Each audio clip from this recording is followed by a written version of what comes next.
Notre premier invité s'appelle Jean-François Vachon. Jean-François cumule 20 ans de pratique. Il est urbaniste, il est président de JFLV Consultant, une firme d'experts conseils spécialisée en habitation, conservation des milieux naturels et décarbonation des municipalités. Il enseigne également depuis 10 ans à la maîtrise en environnement de l'Université de Sherbrooke sur les collectivités viables et la transition socio-écologique.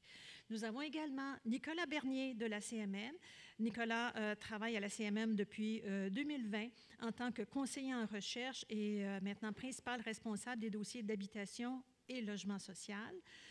À la CMM, il a également contribué activement à l'adoption de la première politique métropolitaine d'habitation en 2022. On aura l'occasion d'en entendre parler un petit peu, en plus d'assurer un rôle pivot avec les principaux partenaires du domaine de l'habitation, dont les municipalités du Grand Montréal et la SHQ. Nous avons également David Bélanger, qui est directeur général de l'Office d'habitation de Drummond.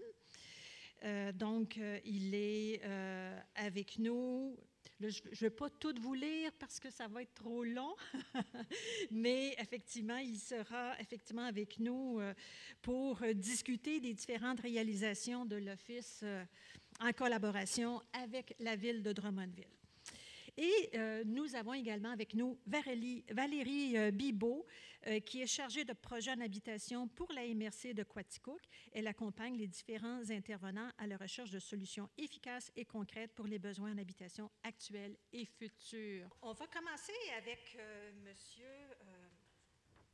Donnez-moi 2 petites secondes que je fasse...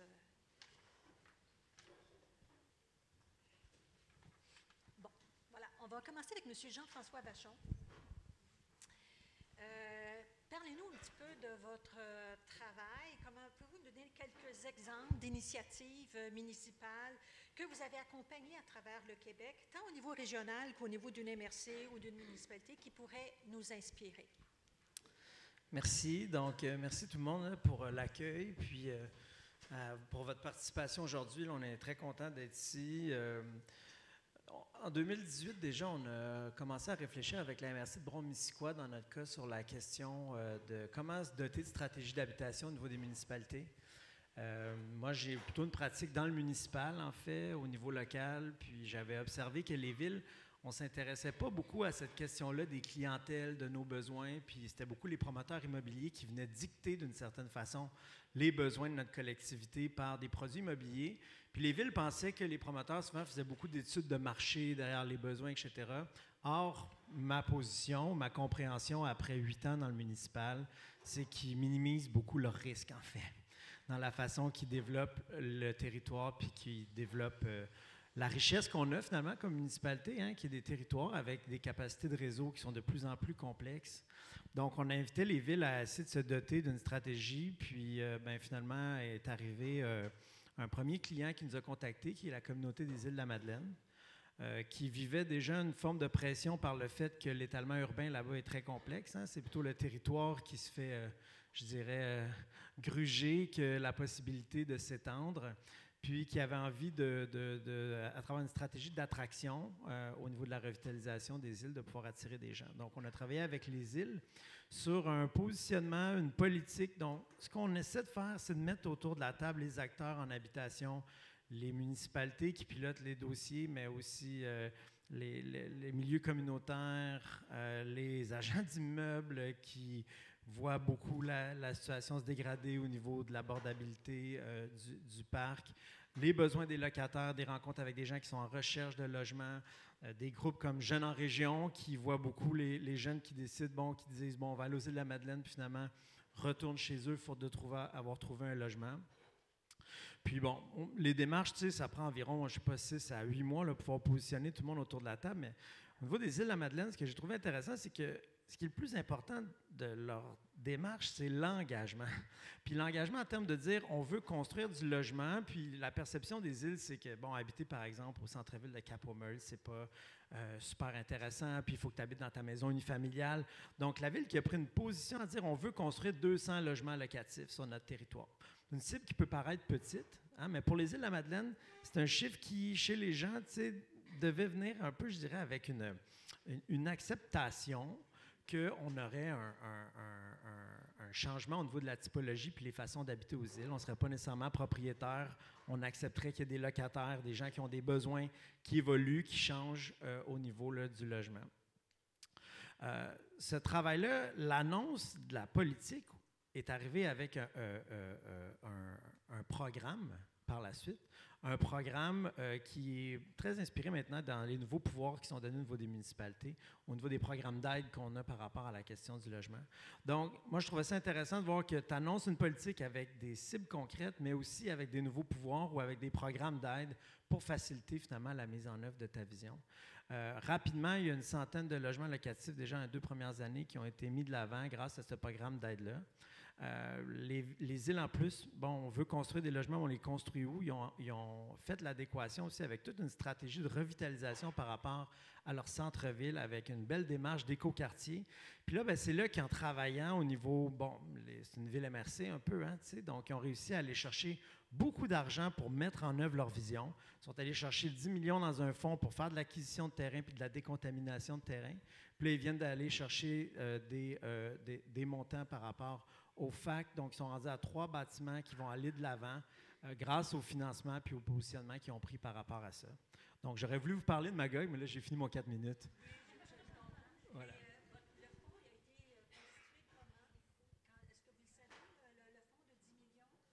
Ah, ils sont allés chercher le 10 millions, ils l'ont reçu par le gouvernement du Québec en lien avec la décontamination des terrains. Mais ils ont présenté une vision, ils l'ont achassé dans un PPU par la suite, donc ce qu'on appelle un plan particulier d'urbanisme.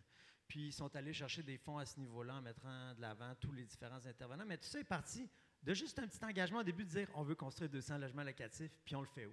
Fait que moi, je crois beaucoup à ça, de prendre des annonces, de prendre des engagements par rapport à une volonté de construire. Puis c'est ça, je pense, ce volet-là démocratique qui est à ce niveau-là, de pouvoir consulter les gens à ce niveau-là, mais pas après dans la réalisation des projets nécessairement. Bon, est-ce que c'est mieux, celui-là? Bon, merci. Monsieur Nicolas Bernier, la CMM a adopté sa première politique métropolitaine d'habitation en novembre 2022, mais la CMM était déjà très active en matière de logement social et abordable puisqu'elle avait adopté son premier plan d'action quinquennal à ce sujet en 2008. Et suivi d'un autre qui était une mise à jour en 2015. Que faut-il comprendre de ce changement d'outils de planification et de vocabulaire? D'une part, effectivement, le logement social, c'est bien ancré dans les interventions de la CMM depuis sa fondation en 2001. C'est dans les compétences de la communauté métropolitaine de Montréal, notamment par le biais d'un outil financier qui est le Fonds du logement social métropolitain. Je pourrais y revenir, mais c'est un outil qui existe depuis 20 ans maintenant, un peu plus de 20 ans, puis qui est un outil vraiment un levier important dans le Grand Montréal pour que lorsque des municipalités doivent contribuer financièrement à des projets ou des programmes en logement social, des coûts qui augmentent d'ailleurs beaucoup ces temps-ci, bien finalement il y a une contribution mutuelle dans un fonds géré par la SMM. Donc chaque année, les villes contribuent à ce fonds-là pour l'alimenter et puis elles sont remboursées au fur et à mesure de leur contribution à des projets, des programmes. Donc, c'est une forme de partage, de solidarité interrégionale, oui, qui est à une échelle vaste comme le Grand Montréal, mais qui peut être aussi fait à des échelles régionales comme des MRC.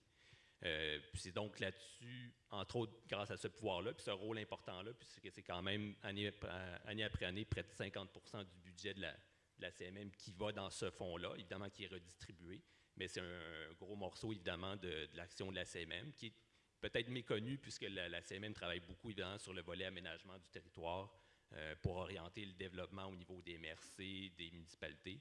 Mais le logement social est quand même ancré dans les priorités du Grand Montréal depuis 20 ans. Puis, c'est dans ce contexte-là qu'il y avait eu justement 2 plans d'action pour avoir une réflexion stratégique à l'échelle du Grand Montréal sur les enjeux communs, puis de se donner des actions aux 5 ans vraiment en matière de logement social et communautaire.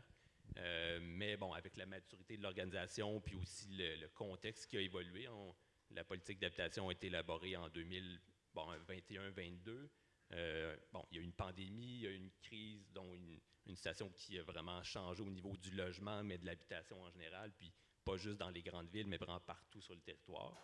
Puis au même moment, c'est 2021, si je ne me trompe pas, les élections municipales qui ont beaucoup changé le portrait du conseil qui est gouverné par des élus municipaux. Donc, des élus qui avaient déjà une préoccupation pour le logement social, d'autres qui, forcément, en voyant l'évolution de l'enjeu, puis dans leur campagne municipale, locale, ont fait du logement une priorité. Donc, une fois réunis au conseil de la CMM, ça devenait une évidence qu'il fallait se redonner une nouvelle vision renouvelée en matière de logement, mais de l'ouvrir aussi, parce que le logement social, oui, je pense que tout le monde comprend que c'est une priorité et qu'il faut agir dans ce sens-là, mais c'est quand même encore près de 5 6 du parc, donc il y a quand même 90 des logements qui sont hors de ce non-marché-là et qu'il faut avoir une réflexion sur comment développer cette offre pour qu'elle soit suffisante, adaptée, abordable, puis en même temps qu'elle tienne compte aussi des enjeux d'aménagement pour, oui, contrer l'étalement urbain, concentrer le développement autour de certains pôles,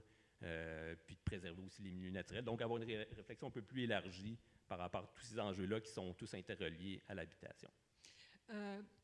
J'ajouterais éventuellement que quand on parle effectivement de la contribution des municipalités, ce sont des contributions via les quotes-parts des municipalités, donc elles sont obligatoires, c'est un peu comme dans le cadre d'une MRC, mais que la moitié de ces quotes-parts-là s'en vont en remboursement des contributions en matière d'habitation. C'est plus que le logement social maintenant, donc on parle de logement abordable. Oui, tout à fait. En fait, le fonds est vraiment en intégration avec les programmes du gouvernement du Québec, principalement de la SHQ. Donc, ça va autant pour les contributions des municipalités qui soutiennent l'entretien et l'exploitation des HLM, qui sont les principaux logements sociaux qu'on a au Québec, mais aussi le développement de nouveaux logements abordables sociaux. Ça a été pendant des années via Accès Logis. Maintenant, il y a un nouveau programme, il y a des nouvelles initiatives. Puis encore là, dans la plupart de ces initiatives-là, les municipalités sont appelées à jouer un rôle important et de plus en plus important dans le financement. Donc, cette mutualisation-là, oui, comme vous le dites, elle est obligatoire. C'est sans doute un des aspects importants, puisque s'il n'avait pas été obligé par la loi, peut-être que l'adhésion au départ aurait été plus difficile, puisqu'évidemment, ça forçait des municipalités qui n'étaient peut-être pas habituées à financer du logement social à contribuer à un fonds commun. Mais je dirais qu'aujourd'hui, évidemment, je n'étais pas là en 2001, mais pour avoir eu des discussions avec ceux qui y sont encore, l'adhésion est beaucoup plus forte aujourd'hui de se dire, bien, la réalité, c'est que la plupart des municipalités, des élus comprennent l'importance du logement social et abordable, puis ils voient un levier tant pour les grandes villes qui ont beaucoup de projets, mais pour des petites villes qui, un projet aux 3 ans, 5 ans, ça peut être un gros morceau sur un budget municipal, puis d'avoir un outil comme ça qui facilite l'adhésion de la municipalité quand vient le temps de soutenir le projet, bien, c'est un levier important qui mérite d'être maintenu. Merci. Maintenant, David Bélanger, directeur de l'OH Drummond. Oui, bonjour. Pouvez-vous nous parler des liens de collaboration que l'OH a eu avec la ville de Drummondville? On sait que la ville a adopté une politique d'habitation il y a quelques années. Et avec un plan d'action auquel vous avez largement contribué, je pense, au niveau de l'OH. Oui, tout à fait. Effectivement, une collaboration étroite avec la Ville, et c'est ce qui a permis les réussites qu'on vit aujourd'hui, puis ce qu'on récolte aujourd'hui. Oui, la Ville a adopté une politique en habitation, mais au moment où la réflexion a commencé sur la politique en habitation, la crise était déjà engagée, la crise du logement, et les besoins étaient déjà énormes. Sur notre territoire aussi, peut-être... historiquement, il y a eu une quinzaine d'années où il n'y a pas eu d'investissement en matière de logement social ou abordable à Drummondville de la part de la municipalité. Ce n'est pas un jugement, là, c'est un état de fait. Il y a des raisons politiques en arrière, puis on ne discute pas de ça. Mais on a donc un retard important sur le reste de la province. Et on a, nous aussi, un accroissement de la population qui est assez important. Donc, on additionne le retard sur le reste de la province, en plus, avec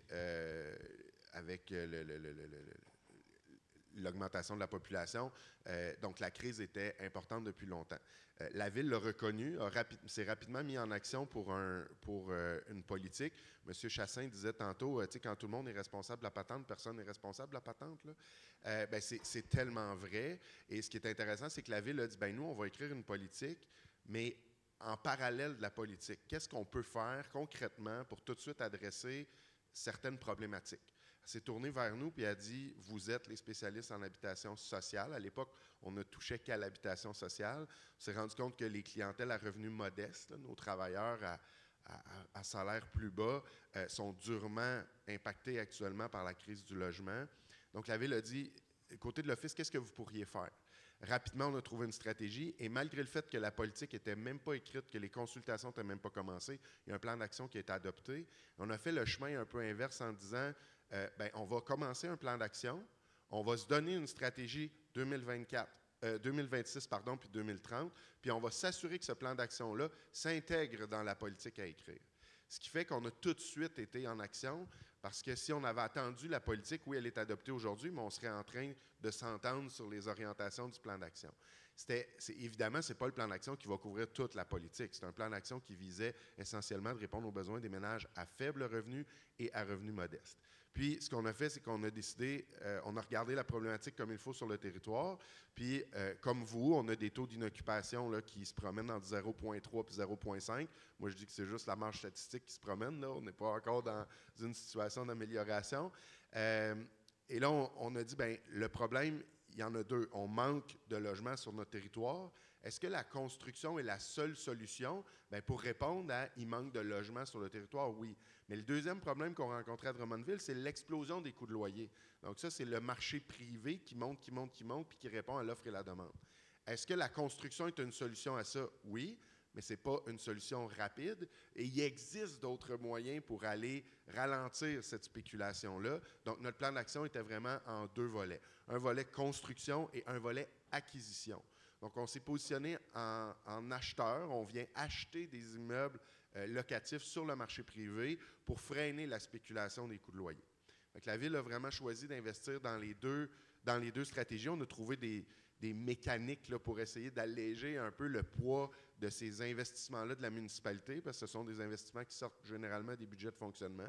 On a même trouvé des stratégies financières un peu innovantes pour venir étaler ces contributions-là sur une longue période d'années, faire en sorte que ce soit plus accessible, mais que nous, dès aujourd'hui, on a accès à plusieurs millions de dollars pour faire nos investissements. Fait que, ce qui a été gagnant chez nous, là, puis ce qui a été, c'est la proactivité de la Ville, qui a reconnu qu'elle n'était peut-être pas la mieux positionnée pour agir rapidement en matière d'habitation, qui est venue chercher à ses yeux un partenaire qui était capable de le faire, l'Office d'habitation, et là, un plan d'action en deux volets qui s'est déployé en même temps que la politique est en train de s'écrire et qui, ultimement, est évidemment bien harmonisé à la politique. Puis, je crois que la Ville de Drummondville a contracté un règlement d'emprunt pour pouvoir faciliter l'acquisition des logements locatifs. En fait, on n'était pas capable de le faire par règlement d'emprunt. Parce que la Ville n'était pas propriétaire et nous, et là, je vais le dire en tout respect pour nos élus provinciaux qui sont dans la salle, mais le premier objectif qu'on s'est donné dans la stratégie d'acquisition, c'était d'agir rapidement. C'est l'objectif que la Ville nous donnait. Et malheureusement, cette volonté-là est incompatible avec les programmes de financement provinciaux et fédéraux. Puis là, c'est là que je dis qu'il fallait que ce soit respectueux. Là. Donc, là, on me fait des signes en plus, je ne sais pas comment les prendre. Non, c'est des farces. Donc, qu'est-ce qu'on a fait? C'est qu'on a regardé quels sont les leviers financiers qu'on peut mettre de l'avant. La stratégie qu'on a tentée, dans un premier temps, c'est de faire un cautionnement. Donc, la Ville cautionnait un emprunt que notre organisme allait chercher et nous versait une subvention à tous les ans pour couvrir le capital et l'intérêt. Malheureusement, on s'est rendu compte, quand ça a monté plus haut à Québec, on s'est rendu compte que les villes n'avaient pas habilité pour cautionner de l'habitation. Fait que là, c'est un peu, on traverse une crise, on n'a pas cette habilité-là. Rapidement, le cabinet de la ministre a été très interpellé, puis a dit, écoutez, on va faire un amendement législatif, puis on va régler ça. Mais là, nous, ça nous ramenait à l'objectif 1, qui était intervenir rapidement, puis là, on est dans un amendement législatif pour... Là, on a dit, oh boy, on manque le bateau. Fait que, on est retourné à table à dessin, puis on a trouvé une stratégie de subvention à la dette. Donc, notre organisme contracte un prêt avec Desjardins, dans ce cas-là, Desjardins solidaires, de 3,75 millions. La Ville s'est engagée dans une entente avec nous à nous rembourser capital et intérêts à chaque année de ce 3,75 millions-là. Donc, ce qui fait une dépense annuelle pour la Ville là, autour de 150-180 000 $, ce qui est tout à fait raisonnable pour la capacité de payer. Et la Ville nous rembourse capital et intérêts. Desjardins a cette entente-là en garantie si jamais nous, on ne paie pas. Et c'est la façon qu'on a trouvée pour que la Ville puisse mettre 3,75 millions uniquement dans le volet acquisition. Là, je ne parle pas de la construction, mais uniquement dans le volet acquisition pour que rapidement on puisse acheter. L'objectif étant d'acheter 200 unités locatives d'ici 2026. Et au moment où on se parle, on en a 89 d'achetés. On en a 70, tout près de 70 en négociation qui vont se conclure dans les prochains jours, semaines. Donc, la stratégie va très bien. Et du côté de la construction, bien, là, on utilise les différents leviers et les différents mécanismes de financement qu'il y a déjà, que ce soit le FAC, les fonds fiscalisés ou encore des initiatives directement fédérales. Et là, de ce côté-là, on avait un objectif pour 2026 de 250 unités et on est déjà à 289. Donc, merci.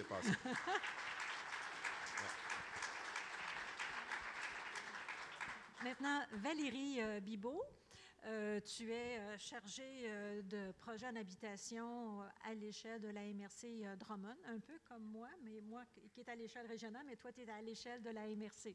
C'est ça? Peux-tu effectivement peux-tu nous expliquer ce rôle-là que tu joues au sein de la MRC? Oui, c'est la MRC de Quaticook, en fait. Donc. Non, qu'est-ce que j'ai dit? Drummond, oui, c'est lui, ça. C'est pas grave. Donc, en fait, nous, ça remonte aussi à 2018. Là, la MRC a discuté avec plein d'acteurs sur le territoire pour se rendre compte que tout le monde nommait un peu qu'il y avait un besoin en logement. Donc, ils ont fait une étude qui confirmait qu'on était, nous aussi, là, sous les 1 % avec des données qui dataient de 2016. Il faut savoir qu'à la MRC de Quaticook, il n'y a aucune municipalité qui a plus de 10 000 habitants. Donc, on n'a pas accès aux beaux chiffres que vous aviez tantôt. Ça complexifie un peu les choses. Mais, donc, tous les chiffres qui sont sortis étaient, alarmants déjà à l'époque, avant le COVID. Alors, ils ont, monté un chantier habitation, élaborer un plan d'action en fonction des différents constats qui ressortaient des chiffres. Puis, en fait, se sont dit, si personne ne s'occupe de ça, il ne va rien se passer. Donc, c'est avec la MRC, la CDC, qui est la... Oui, vous avez... C'est pareil. Hein? CDC et la SADC de Quaticook. Donc, vraiment... puis la SADC, dans notre secteur, représente aussi beaucoup les entrepreneurs privés, les entreprises privées. Donc, c'est en concertation, là, tant avec le politique, le communautaire et les entreprises, qu'on a créé Mon Poste, en fait, qui a été financé là, par une variété de fonds, des fonds privés, mais aussi des fonds de vitalité milieu de vie, des fonds au niveau du Centre de transformation du logement, des fonds parce qu'on est une municipalité MADA, j'ai cru comprendre que vous l'étiez aussi, des fonds au niveau de la CDC pour le logement social. Bref, ils ont été très créatifs dans une palette de financement en se disant toujours que l'habitation, c'est le déterminant numéro 1 de la santé et de la qualité de vie. Donc, ça se défendait assez bien dans une palette de fonds. Donc, c'est vraiment avec une démarche, c'est ça, de partenariat entre tous ces organismes-là que Mon Poste est créé. Donc, je suis basée à la MRC, mais en fait, je travaille pour l'ensemble des acteurs. Puis, je vais, dans mon travail, aller rencontrer le politique, leur faire état des chiffres, donner des exemples très concrets comme les revenus moyens par rapport au coût des habitations moyennes, les revenus locatifs et finalement ce que les gens devraient payer. Puis, je leur présente des solutions. Ensemble, souvent, on va décider d'actions, de ce qu'ils souhaiteraient favoriser sur leur secteur. Monsieur l'a très bien dit tantôt, changer la vision des municipalités qui se disaient, les entrepreneurs privés vont décider pour qu'ils commencent à se demander qu'est-ce qu'on devrait avoir chez nous, puis comment on peut orienter pour avoir ce dont nos citoyens ont besoin. Donc, je fais ça, mais je vais aussi rencontrer tous les organismes communautaires pour voir c'est quoi leurs besoins, qu'est-ce qu'ils ont comme apport de leur côté, puis comment je peux les appuyer. Chez nous, on n'a pas d'OBNL qui est dédié à l'habitation. On n'a pas non plus de coop qui était en voie, là, en possibilité financière de redévelopper. Donc, c'est vraiment les organismes communautaires qui sont porteurs des projets d'habitation, même s'ils ne sont pas spécialisés là-dedans. Comme la Maison de la famille, on a un organisme en santé mentale qui développe aussi. Bref, c'est ça. Puis, fait que moi, je viens vraiment marier tous les entrepreneurs toujours. Comme personne n'est spécialisée dans l'habitation, mais je développe un peu cette expertise-là, puis je la repartage ensuite à tous. Puis, est-ce qu'il y a, tu vois, depuis ton entrée en fonction, une évolution justement de ces mentalités, l'ouverture par rapport à la planification de l'habitation? Bien, définitivement. Je pense que il y a par la nature de la politique, il n'y a personne, surtout dans des plus petites municipalités, qui est spécialisé en habitation. Donc, les gens ne comprenaient pas vraiment où était le problème et quelles pouvaient être les solutions possibles. On a un portrait qui est similaire à ce que j'ai vu aujourd'hui. Tu sais, beaucoup d'unifamilial, du locatif, rien ou pratiquement rien entre les deux. Donc, de conscientiser les gens à qu'est-ce qui peut être construit d'autre, c'est quoi les modèles en dehors du logement social puis du logement privé. Il existe plein de choses. La MRC, à la base, pourquoi ils m'ont choisi pour le poste, c'est pour mon expérience pour une entreprise privée où j'ai fait du développement, dont le développement d'une coop de propriétaires, une des premières au Québec. Fait que cette approche-là de l'innovation était déjà un objectif pour eux. Puis là, ben, quand ils se font montrer tous les modèles, ben, chacun choisit un peu selon ses sensibilités, selon les particularités de son secteur. Là. Merci. Maintenant, je vais poser une question commune à vous tous, puis je vais vous interpeller à tour de rôle. Donc, à partir de vos expériences respectives, quels sont les principaux défis que les municipalités doivent relever lorsqu'elles souhaitent à la fois développer et diversifier l'offre résidentielle sur leur territoire? Quels sont les moyens ou les stratégies suggérez-vous de mettre en place prioritairement pouvant les aider à les relever? Alors, je commencerai par Nicolas. Qu'est-ce que tu répondrais à ça?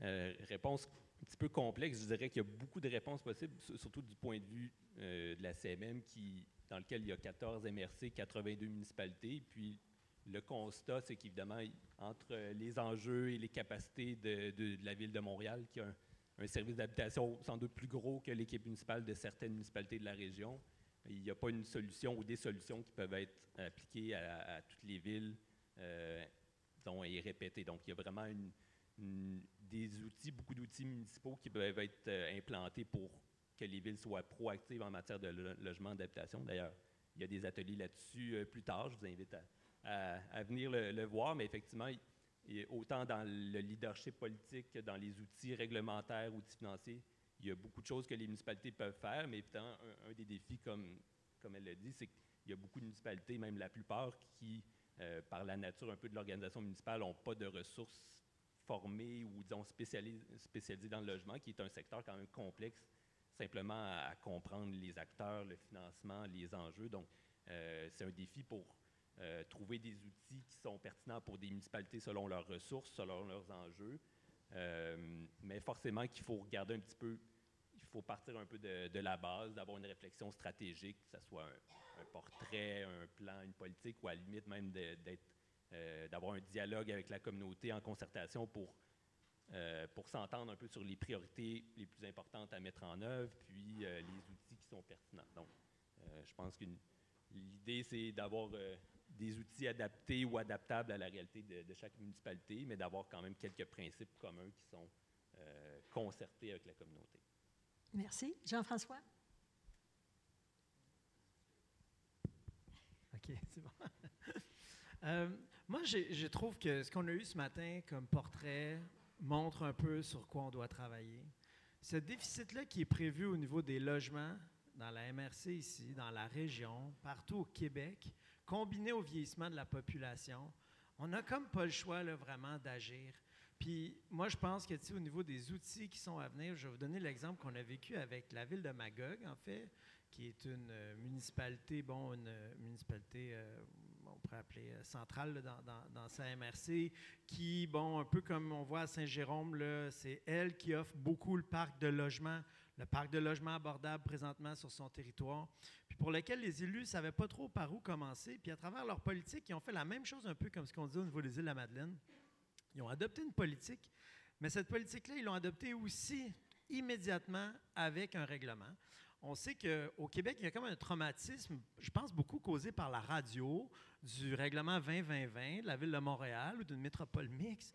Bien, à Magog, ils en ont développé un à l'échelle de leur municipalité, dans lequel ils ont travaillé, ils ont rencontré les entrepreneurs, ils ont eu le courage de rencontrer face à face des constructeurs qui construisent du logement pour leur dire on a des besoins. Vous aussi, vous avez des besoins d'être capable de construire. Qu'est-ce qu'on peut faire ensemble? Puis ce règlement-là est adopté aussi, eux, avec un programme d'aide. Donc, ils ont reconnu le complexe. Il y a un contexte très difficile pour l'abordabilité présentement. Donc, je trouve que d'utiliser les nouveaux pouvoirs, puis je ne sais pas, vous l'avez peut-être vu dans les journaux, mais finalement, suite à cette politique-là, la Ville de Magog, elle s'est dit, nous, on va construire 2 fois plus de logements. On s'engage à vouloir construire 2 fois plus de logements qu'on ne a construit dans le passé. Puis là, les élus étaient un peu stressés par rapport à ça. Comment on va faire? Puis là, je leur ai dit, regardez, en 2022, vous avez construit finalement 100 maisons unifamiliales. Si vous aviez seulement exigé un duplex finalement au lieu d'une maison unifamiliale, vous auriez atteint votre cible. puis les élus, quand ils ont commencé à voir ça, de se rendre compte de tout ce gaspillage territorial-là qu'on fait, à encore se plier. Le parc de maisons unifamiliales, on l'a vu, on en a beaucoup. Puis lui, il va se recycler par des gens qui vont aller habiter ailleurs puis qui vont rendre ces maisons-là disponibles. Fait que quand la Ville de Magog était la première ville à utiliser le super pouvoir en vertu du PL 31 pour autoriser un projet, moi, ça m'a rendu vraiment fier. Je trouve que cette question-là de par une politique, par un engagement, par la suite avoir du courage pour utiliser les super pouvoirs, c'est vers ça qu'il faut qu'on aille. Puis tous les nouveaux pouvoirs qui sont donnés depuis l'an dernier, qui sont tout nouveaux, qui sont un gros pot à bonbons, on ne sait pas par lesquels commencer. Mais finalement, tu sais, je pense qu'il faut au moins en essayer un. Si on peut se donner ça comme défi, il faut au moins en essayer un, puis voir si ça fonctionne. Puis il ne faut pas avoir peur, il ne faut pas être traumatisé par l'expérience d'un autre, puis se comparer, par exemple, à Montréal sur notre réalité locale. Merci. Valérie, tu dirais quoi à cette question-là? Je pense que dans l'offre globale de logement, en fait, pour les municipalités, mais pour tous les acteurs, l'enjeu dont on se fait toujours parler, ben, c'est le coût puis les délais. Monsieur le coût et les délais. Ah oui. Parce que construire un projet, puis des fois, on a l'impression que le privé, c'est moins long, là, mais vraiment pas tout le temps. C'est juste qu'ils font les choses dans leur coin un peu plus les premiers mois et années. Mais les coûts de construction qui grimpent beaucoup, puis les délais de construction, un projet, ça ne se construit pas vraiment en bas de 5 ans, sincèrement. Tu sais. Même si on veut beaucoup. Là. Fait que nous, c'est sûr qu'on privilégie une variété de réponses, des réponses à court terme parce que le besoin est urgent, puis des réponses à long terme parce que le besoin il va être encore là dans 10, 15, 20 et possiblement beaucoup d'années, en fait. Donc, on y va avec une variété. Nous, on mange une variété de bonbons. Là. Des petits moyens, comme on a mis en place, par exemple, une campagne pour encourager les gens qui habitent seuls ou les couples qui n'ont plus d'enfants à louer des chambres à des étudiants ou à des travailleurs étrangers, temporaires. Fait que ça se met très rapidement en place, puis ça a eu un bon succès. On a pris des moyens un peu plus élaborés, mais assez court terme, un peu à l'image de Solide, qui nous a beaucoup coachés pour créer un OBNL qui rachète des immeubles existants, qui ont déjà des logements qui sont abordables selon nos critères, parce qu'ils sont déjà construits, ils sont entretenus, donc on les achète, puis on évite une inflation à ce niveau-là. On travaille aussi avec les organismes pour faire des projets de développement qui vont être parfois plus court terme, comme au niveau de la préfabrication avec des municipalités qui possèdent des terrains, puis là, on regarde des bâtiments qui sont déjà préfabriqués, qui ne sont pas nécessairement les plus beaux ou les plus parfaits, mais qui sont plus rapides. Puis, bien aussi, évidemment, on développe des projets qui sont inspirants, qui sont la voie pour nous de l'avenir, qui sont les bijoux de la communauté, tant avec, des partenaires agricoles, avec des partenaires au niveau de la maison de la famille, au niveau de l'itinérance, qui vont être des projets qui vont vraiment structurer, selon nous, les besoins puis l'exemple pour l'avenir. Merci. Et David?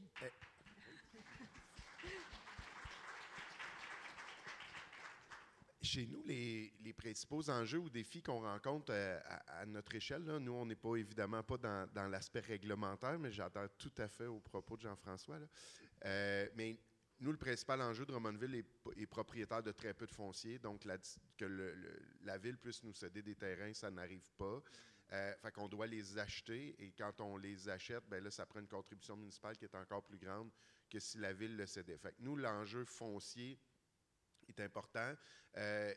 Les programmes aussi sont plus ou moins adaptés pour de la reconversion parce que la reconversion comporte son lot d'imprévus en cours de route et les programmes, une fois qu'on obtient le financement, c'est un peu canné. Fait que David, quand tu parles de conversion, c'est de conversion du commercial au résidentiel? D'un immeuble ou industriel ou commercial ou peu importe. Donc, la reconversion est un peu plus difficile. Puis tout ça, la trame de fond de tout ça, c'est l'argent.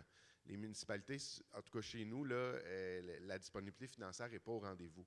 On reconnaît le besoin de l'habitation, on veut en faire une priorité, on en fait une priorité, mais le plan d'action qu'on s'est donné n'est pas basé, les objectifs du plan d'action ne sont malheureusement pas basés sur les besoins de la population.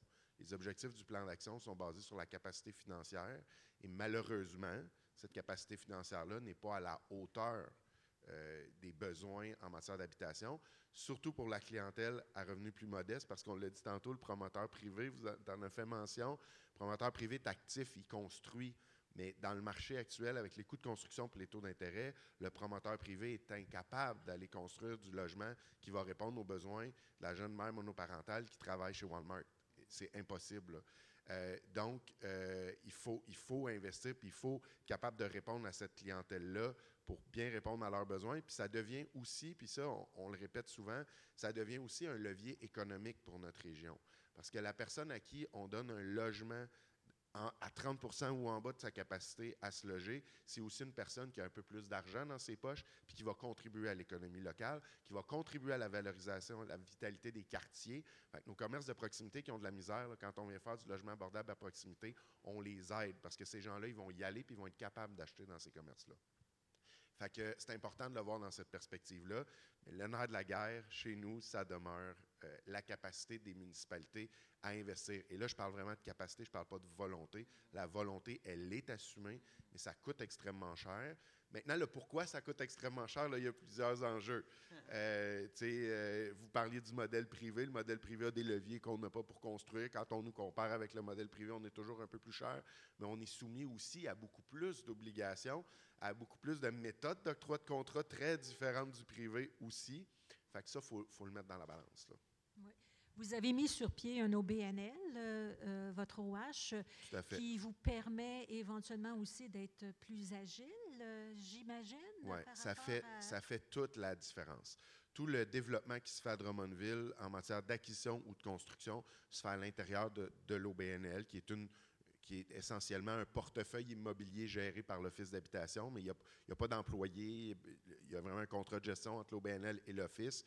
Et ce que ça fait notamment, c'est que cet OBNL-là n'est pas assujetti à la loi Cités et Villes comme les offices d'habitation. Donc, on a beaucoup plus d'agilité dans la négociation, l'octroi des contrats et beaucoup plus d'agilité pour le financement également, là, qui est plus facile que quand on travaille à l'intérieur d'un organisme parapublic comme les offices d'habitation. Mais tout ça, c'est étroitement lié, là. C'est pas un organisme à côté qui est entièrement autonome, oui, mais les liens sont très, très, très étroits. Quand on disait tantôt, si chacun prend son petit bout du développement, puis est vraiment l'acteur de ce petit bout-là, ça donne des beaux résultats. Bien, nous, c'est la façon qu'on a décidé de l'articuler. Puis pendant ce temps-là, bien, les équipes de la Ville, ils se concentrent sur l'analyse de toutes les belles retombées qu'on peut aller chercher dans PL 31, puis le pot de bonbons, puis parce que chacun est dans son créneau d'expertise. C'est la façon dont on a décidé de travailler chez nous. C'est bon. On a parlé du PL 31. Alors, y a-t-il quelqu'un qui peut nous expliquer qu'est-ce que c'est que le PL 31? Parce qu'on a surtout entendu parler du PL 31 par rapport aux sessions de bail, puis tout ça, mais il y a quand même des dispositions qui s'adressent aux municipalités. Je pense que Jean-François va être le mieux placé pour nous en parler. Bien, en fait, si on les prend les 3 grands projets de loi là, de 2023, pour se rappeler ou s'aider un peu, là, on a comme le PL16 qui, lui, est venu beaucoup toucher des nouveaux pouvoirs réglementaires qu'on a eus, mais aussi des nouveaux contenus obligatoires là, dans les schémas d'aménagement puis les plans d'urbanisme. Après ça, on a eu le PL39 qui, lui, est venu donner beaucoup de pouvoirs plus fiscaux, des leviers financiers en lien avec les projets, et également une petite clause cachée concernant une notion d'immunité pour la question des milieux naturels. Je le dis parce que c'est important pour nous de ne pas utiliser la question de la crise du logement pour détruire nos milieux naturels.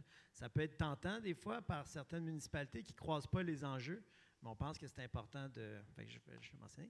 Puis finalement, le PL 31 qui, oui, comme vous l'avez dit, touchait beaucoup d'éléments en lien avec la régie du logement, les baux, etc., mais dans lequel il y avait un super pouvoir qu'on voulait donner aux municipalités initialement dans le PL 16 qui a été comme transféré dans le PL 31, qui permet finalement, pour 2 catégories, là, pour les municipalités de 10 000 personnes et plus, qui ont un taux d'occupation qui est inférieur à 3 %, la possibilité de pouvoir accélérer finalement les autorisations, donc par résolution, pouvoir finalement, je dirais, passer par-dessus la réglementation actuelle pour éviter tous les enjeux liés à des projets, par exemple, de densification, puis les référendums, en fait, qui y sont associés. Et puis ce super pouvoir-là, ce qui est intéressant, c'est que pour les plus petites villes, il est aussi disponible pour tout ce qui est projet, logement, social, abordable, etc. Fait qu'il y a comme 2 catégories là, qui sont associées à ça qui permettent d'utiliser ce super pouvoir-là. Fait qu'on voit de plus en plus là, de villes qui commencent à l'utiliser pour être capable de faire en sorte qu'on vient rassurer finalement quelqu'un qui souhaite faire un projet qui répond aux éléments de logement abordable ou quoi, de le rassurer que finalement son projet va pouvoir aller de l'avant. J'ai envie d'ajouter aussi, relativement récemment, il y a eu le droit de préemption que la Ville de Montréal, là, depuis des années, mais qui a été ajouté aux villes. Nous, c'est un outil que nos municipalités ont beaucoup aimé parce que on a les mêmes problèmes de... Ils n'ont pas tant de budget que ça à accorder à un projet. Le droit de préemption, ce qu'il fait, en fait, c'est qu'il peut placer la ville comme premier acheteur sur un terrain qui se vendrait. Donc, nous, on a des municipalités qui vont aider, justement, nos organismes qui sont en train de développer un projet, qui ont peur que le terrain sur lequel ils sont en train de développer se fasse vendre. Bien, la ville vient déposer un droit de préemption sur ces terrains-là dans l'objectif d'aider le projet communautaire en s'assurant que si jamais il est pour se vendre, eux vont pouvoir l'acquérir puis le revendre ensuite. Donc ça, c'est un super bel outil qui permet d'aider vraiment concrètement et qui coûte rien, ou pratiquement rien. Sauf quand vient le temps de faire la transaction. Oui, mais temporairement, dans le fond, l'organisme, idéalement, là, est en moyen d'acheter le terrain. Oui, mais souvent, moi, j'ai souvent entendu quelques municipalités dire c'est vrai, le droit de préemption est possible, mais il faut effectivement avoir les fonds pour pouvoir exercer ce droit de préemption-là. Est-ce que les municipalités dont tu as parlé avaient cette possibilité-là d'acquérir concrètement? Ça dépend des terrains. Il y a des terrains qui ne sont pas chers puis qui valent la peine. On a des plus petites municipalités pour lesquelles, tu sais, dans un budget municipal, un terrain à 60 000, ça passe, ça va. Surtout quand c'est temporaire, en fait. Pour même nos plus grosses municipalités, ils ont la capacité, dans le fond, de l'acheter pour l'organisme. Donc, c'est pas un impact budgétaire, je ne suis pas calée là, en budget municipal, mais avec chaque municipalité avec qui j'ai parlé, c'est pas un impact budgétaire concret dans leur année fiscale parce qu'ils ne restent pas propriétaires très longtemps. Donc oui, ils peuvent faciliter avec un emprunt temporaire, mais les municipalités, oui, tu peux, hein? Je pense que, non, mais si je peux faire du pouce là-dessus, ce qu'elle amène, c'est l'importance des partenariats, en fait. Puis ce rôle-là que les villes et les MRC peuvent jouer.